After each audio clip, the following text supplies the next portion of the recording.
ബഹ്റൈനിൽ bank ATM സ്ഫോടനത്തിലൂടെ തകർക്കാൻ ശ്രമം.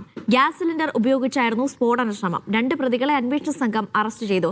കൃത്യമായ ആസൂത്രണത്തോടെയായിരുന്നു പ്രതികളുടെ പദ്ധതിയെന്ന് അന്വേഷണ ഉദ്യോഗസ്ഥർ വ്യക്തമാക്കി.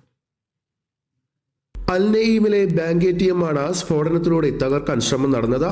പിന്നിൽ പ്രവർത്തിച്ച 19ഉം 23ഉം വയസ്സുള്ള പ്രതികളെ ബഹ്റൈൻ ആഭ്യന്തര മന്ത്രാലയം അറസ്റ്റ് ചെയ്തു.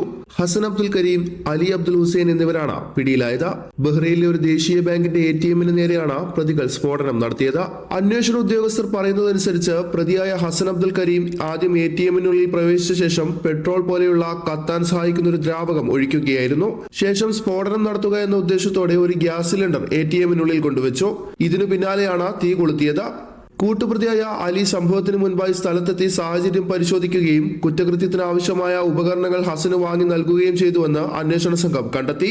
കൃത്യമായ ആസൂത്രണത്തോടെയാണ് പ്രതികൾ ഈ കുറ്റകൃത്യം നടത്തിയതെന്ന് അന്വേഷണ സംഘം വ്യക്തമാക്കി. പ്രതികൾ സംഭവശേഷം സ്ഫോടനത്തിന്റെ ദൃശ്യങ്ങൾ പകർത്തിയതായും കണ്ടെത്തിയിട്ടുണ്ട്. പ്രതികൾക്കെതിരെ നിയമ നടപടികൾ ആരംഭിച്ചതായും കേസ് പബ്ലിക് പ്രോസിക്യൂഷന് കൈമാറിയതായും ആഭ്യന്തര മന്ത്രാലയം അറിയിച്ചു. Media 1 Bahrain.